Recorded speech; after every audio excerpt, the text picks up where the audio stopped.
Today, the Federal Reserve releasing its highly anticipated review of the collapse of the Silicon Valley Bank, saying bank managers failed to manage the bank's risk. The Fed also taking on its share of the blame, admitting it did not act fast enough.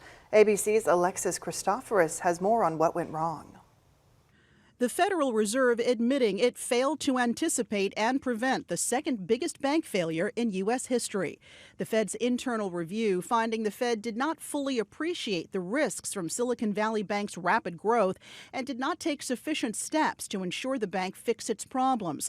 The Fed's top banking regulator, Michael Barr, now calling for revamping a range of rules that apply to banks with more than $100 billion in assets. He's also calling for reevaluating how regulators treat deposits above a $250,000 federal insurance limit. The feds took control of SVB March 10th and guaranteed all deposits at the bank, insured or not. The bank's collapse sparking a panic that led to the failure of New York-based Signature Bank 2 days later. The Federal Deposit Insurance Corp seizing that bank and backing customer deposits. Today, the FDIC issuing a separate report admitting the agency was slow to escalate issues that it identified with Signature's management, but putting much of the blame on the bank, saying it grew too fast and wasn't responsive enough when the FDIC raised concerns.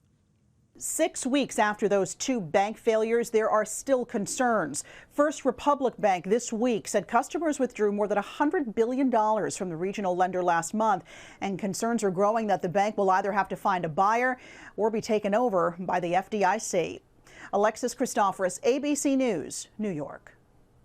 The banking system still remains uneasy. First Republic's bank's shares dropped nearly 50% this week after they said customers withdrew more than $100 billion last month during the first days of the panic.